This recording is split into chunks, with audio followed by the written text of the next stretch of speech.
Good afternoon. Welcome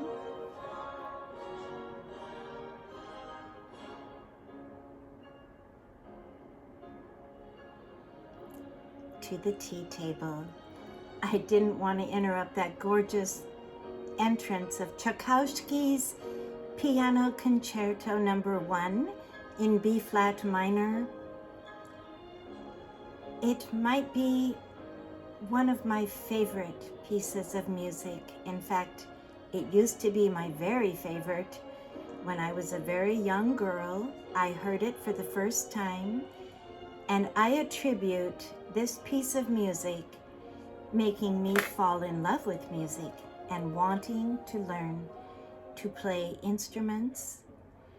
And it has heart. Tchaikovsky is the great Russian 19th century composer, and he was a very deep soul and went through very emotional trauma, which many of the composers did, and you feel it in his music, and he expresses the heart of Russia, many feel.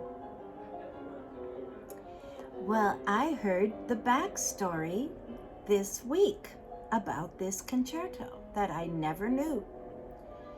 And I think it could really bring all of us inspiration and comfort, excuse me, and strength. He composed it for his friend Anton Rubinstein, a great pianist, to perform. He worked on it for many, many weeks and months. Finally, it was done, and he invited his friend in, and he played it for him. Excuse me, I'm getting over a cold. I know many of you are too. However, he played the first movement, and that's what we're playing today.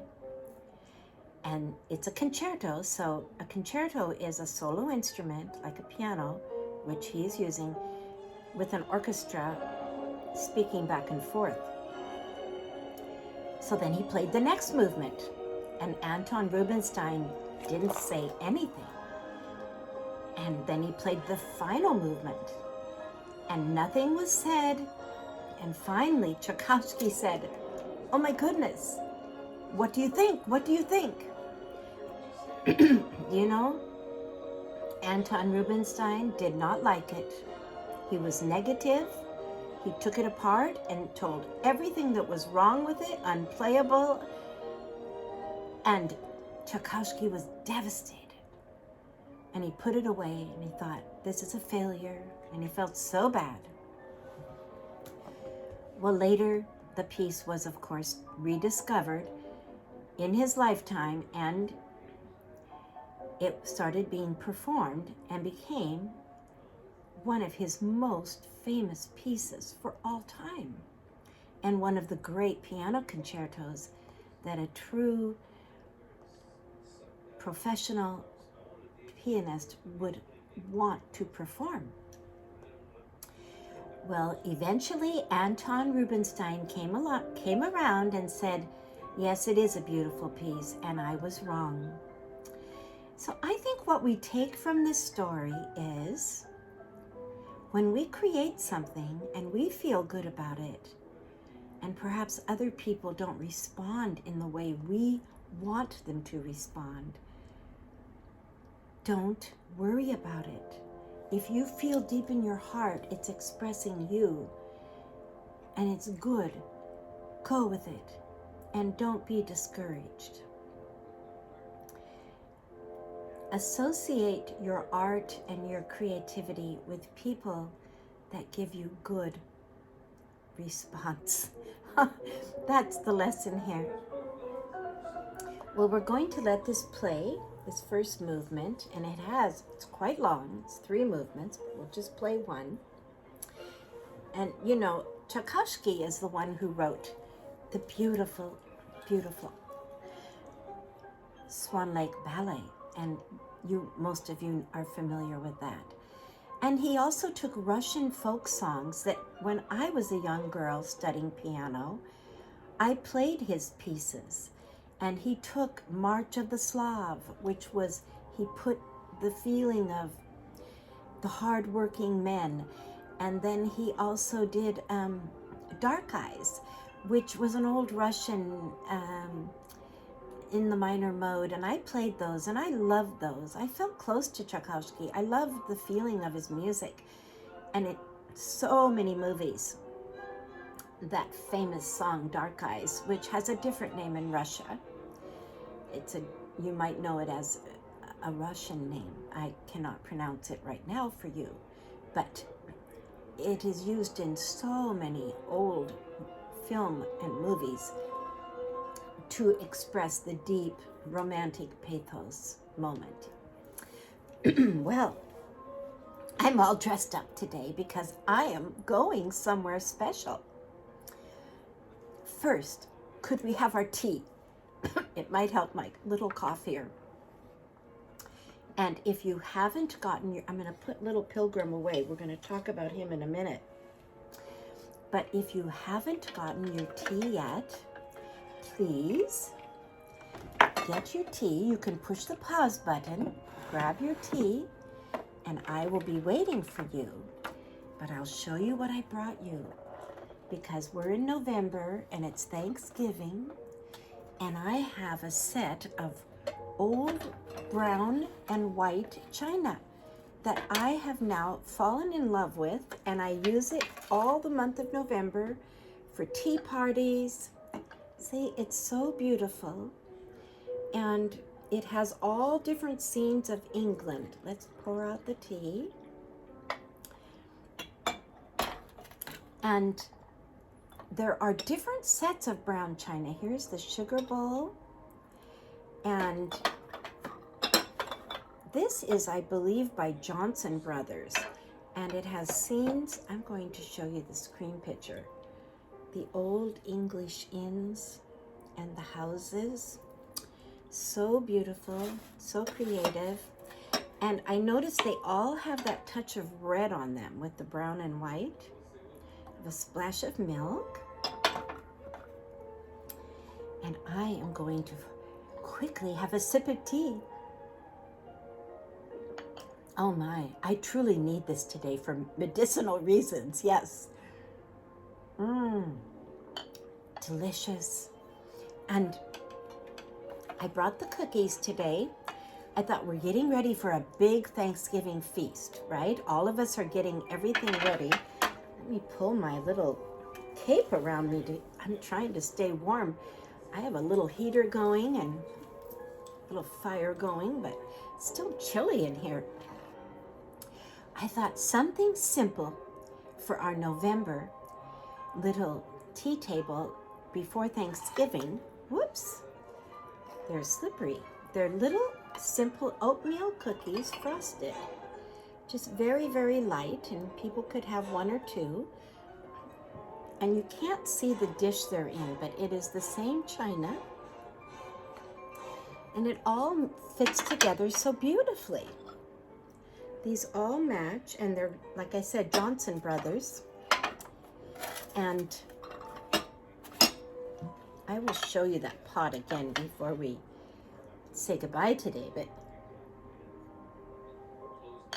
oh, this is very, very lovely. Well, I have been invited to a special event tonight. One of my godchildren, I'm godmother to this young man who's turning 40, a big year, and he is having a grand event up in Seattle, and they're calling it, I'm going to put this away, they're calling it the Great Gatsby. So they want everyone to dress in the Gatsby style. So I've pulled out what I could in my wardrobe, and this is my November cape. I have worn this for years. It's actually brown and black, hard to see the pattern, and then has the little brown fur. And I've always felt this is my November cape. I love brown for November. Brown china, brown turkey, brown Thanksgiving. We talked about how I personally see months in colors, and November is brown, rich brown with lots of colors accompanying. Well, for my little Gatsby, I have this purse that it's more like really a little display in my room. Looks like a little French purse, but it just is perfect for a little Gatsby party. I'm just hoping my cell phone fits in it, and I thought I'll take that along. I had to look up and see what actually they wore in that era, and they had the feather. I have a feather, but I forget what they call them, the feather that goes around. I have one, but I kind of like this.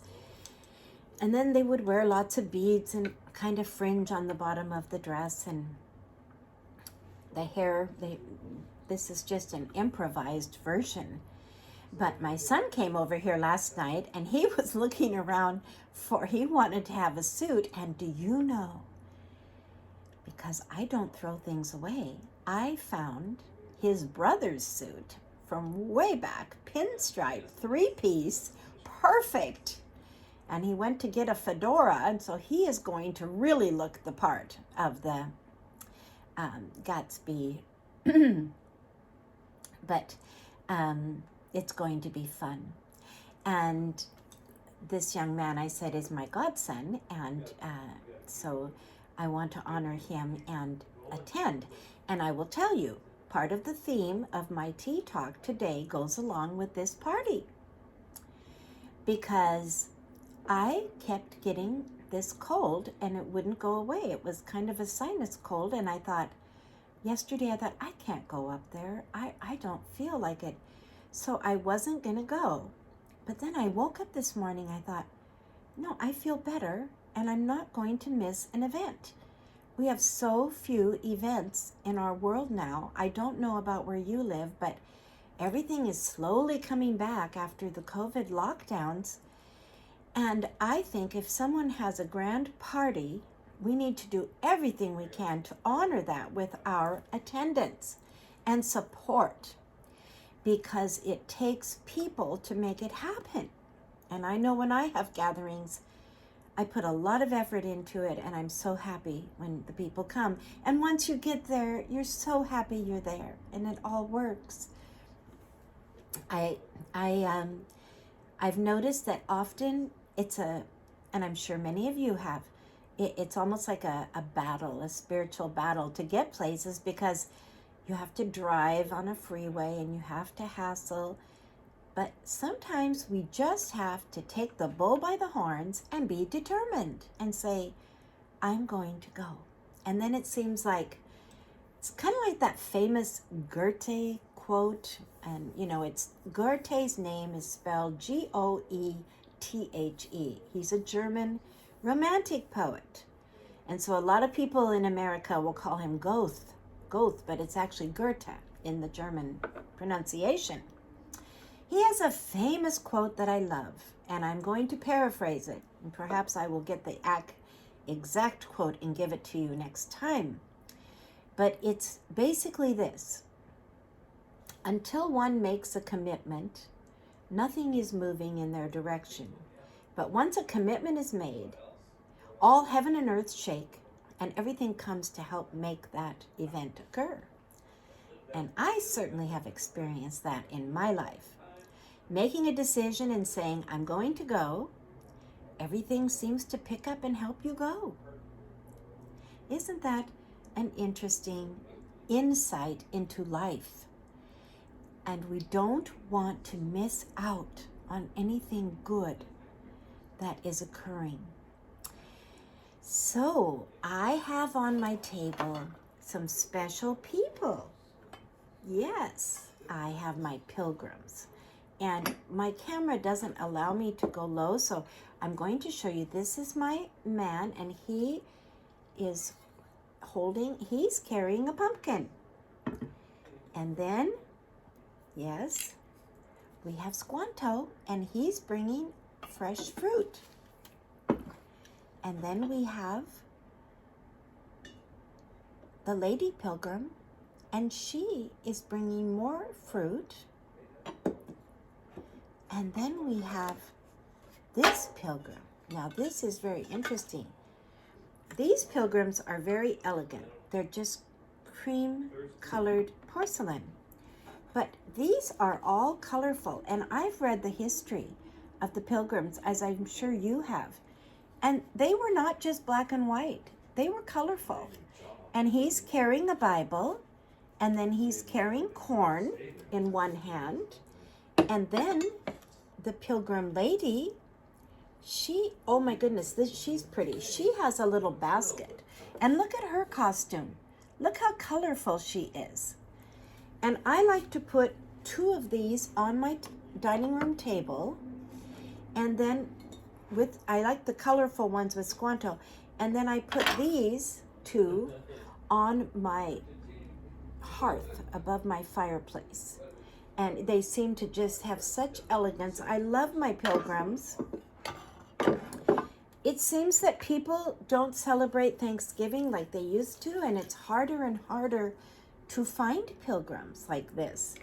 So if you find one set in a thrift shop, I would grab them and keep them, because they're special for your children and your grandchildren to see. I always had a dream. I've never achieved it. Maybe I still will someday. I wanted to have a Thanksgiving dinner and have all the younger members of the family, grandchildren, dress up like pilgrims and serve the adults. But through the years, our tradition for years and years and years was my husband and I, we would go to his family, Granny, his mother. She was a November lady. She was born November 9th, 1918. A great lady, a great cook, a wonderful person. And she always wanted Thanksgiving at her house, and then it would go to Michael's sister's, Linda's. She had a large house, so they would host Thanksgiving. And we had this for years and years. And so I only had a handful of Thanksgivings, I think once at my house, because we were snowbound. And I remember that my children were very little, and we had a dear Jewish friend, Betty Kasbach. We lived in Tacoma, and she came on the train, and she loved us, and we loved her, and she came. It was so old-fashioned, and she came to our Thanksgiving. But now, when Granny has passed on and she's in heaven, and Michael's sisters moved to Arizona, so we are now having our own Thanksgivings after all these years, and it's been really interesting. And it's a joy to have a Thanksgiving dinner.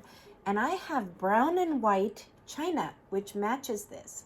And so I put brown china on gold chargers and keep that theme, and have my pilgrims, and we have just all the wonderful basic Thanksgiving dinner. And I am going to try to make homemade cranberry and homemade rolls. Those are very, very nice. My sister always made orange rolls, and I'm going to try to use that recipe this year and make those, because those are wonderful to go with a Thanksgiving dinner.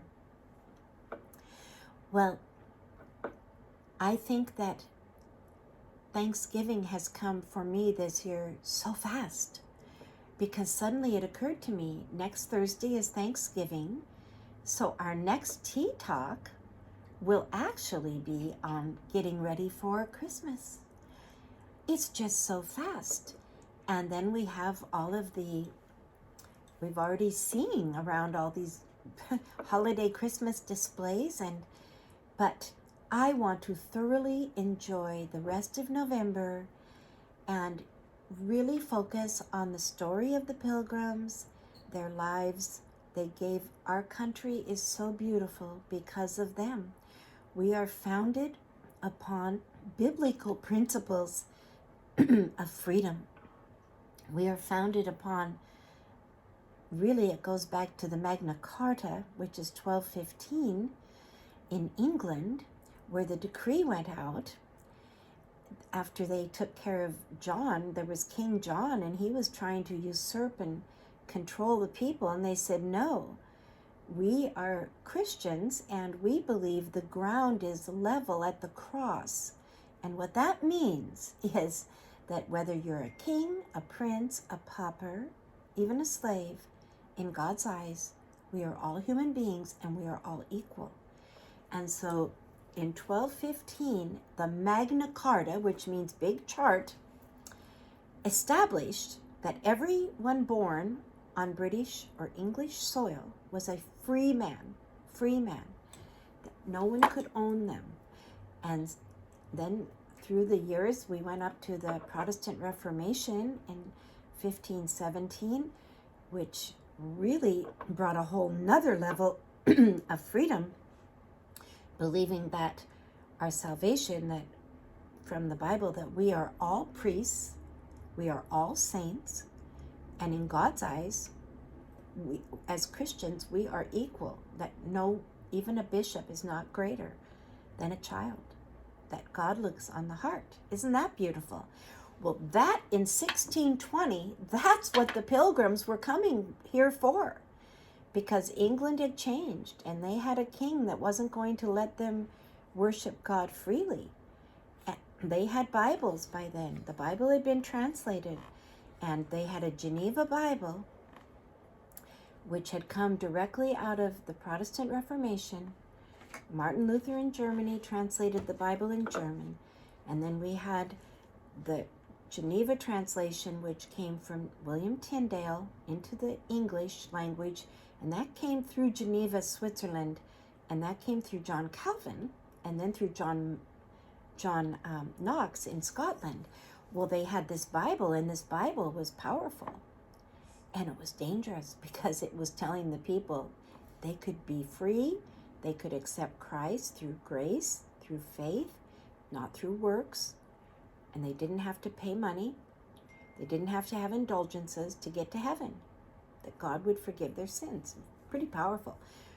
So when these Pilgrims came, you've got to realize they were the most educated people. They were doctors from Oxford and Cambridge. John Robinson, they were all well-educated people, ministers. In those days, the highest level of education was the minister. Then you would have lawyers and some doctors, and a lot of medical people just studied under apprenticeships. But to be a theologian, you had to know Latin, Greek, Hebrew. You had to be a true scholar. These were scholars, but they had discovered something so beautiful called freedom. They were willing to take their families and go in a bathtub-sized boat across an unknown ocean and end up in New England.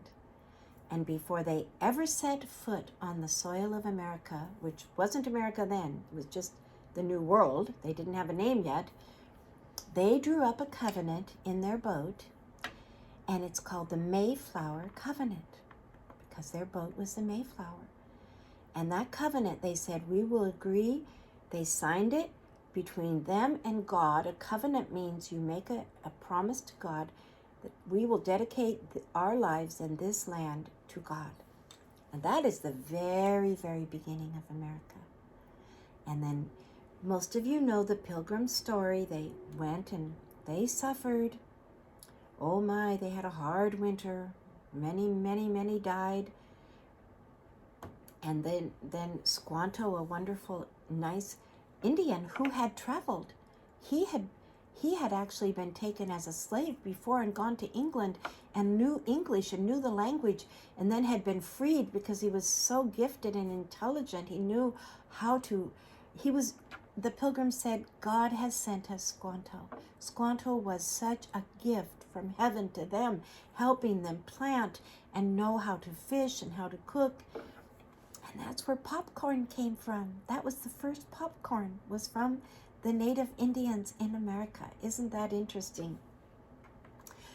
Well, we will talk more about that another time, but they proceeded and they survived, and that was 1620, and that was Jamestown.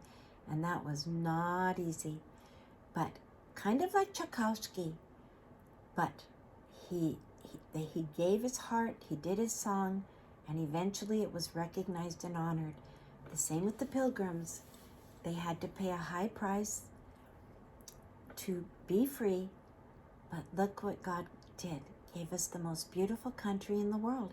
And for 250 years or more, actually, if you date it back to 1620, but I'm dating it from the American Revolution, it's 250 years, we have been a free land. If you study history in any depth at all, you will find out that is totally unique. Never in history were people free like Americans for 250 years. If you lived in the Roman world, you were not free like Americans. You had to follow their law, their rule. It was arbitrary. And Roman law, it said you're guilty until proven innocent.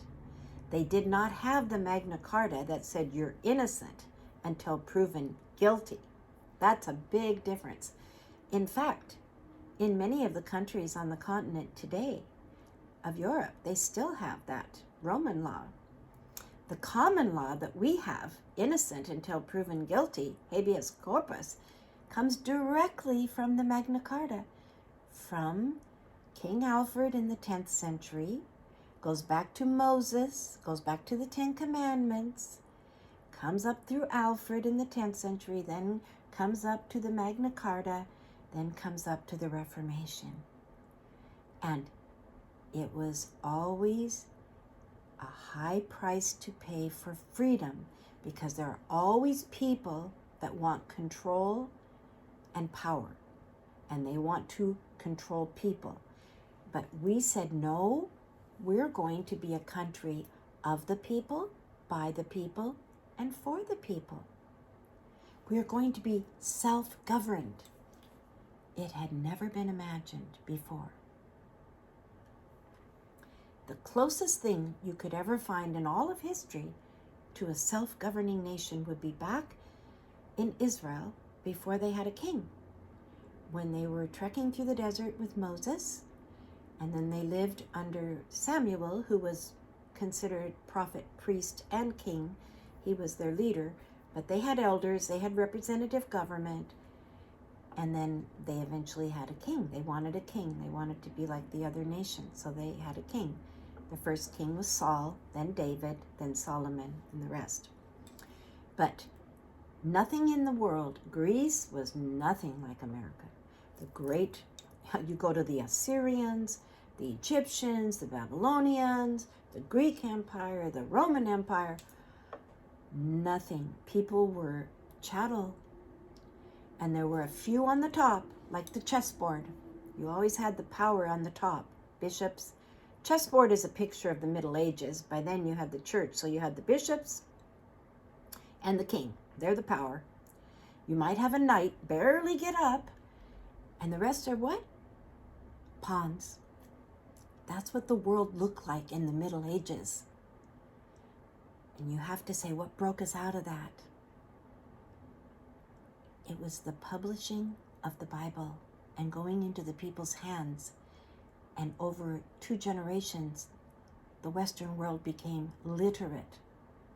The Dark Ages, Middle Ages, the average man was illiterate, could not read and could not write.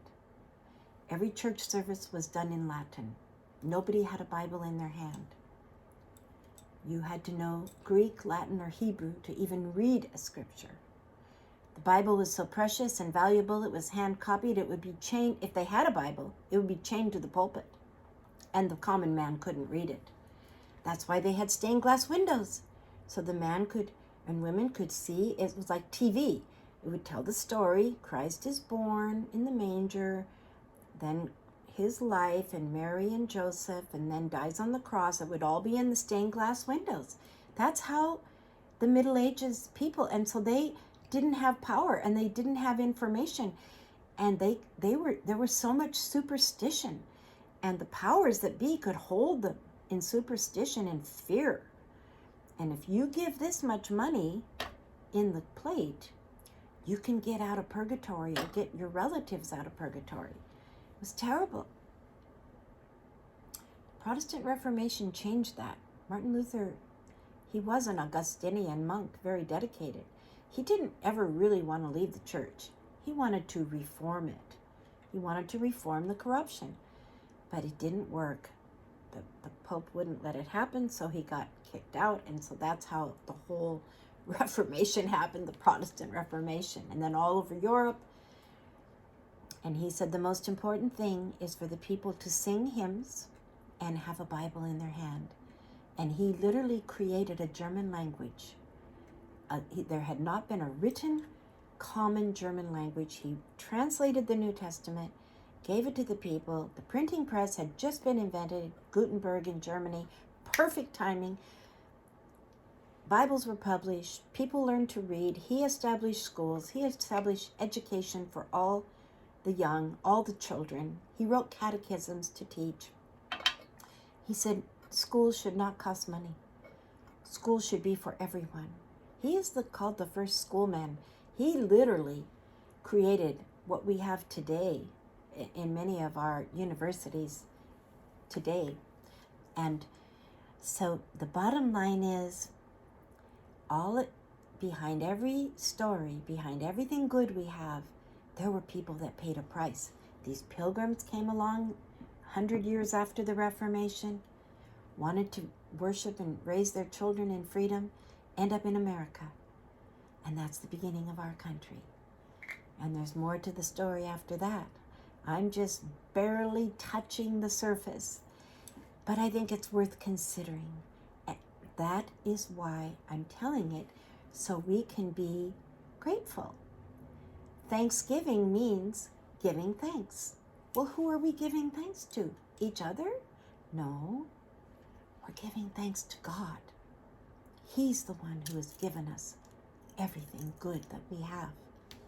And he's the one that makes the sun go up and the sun go down and the moon come up and the moon come down and the stars shine.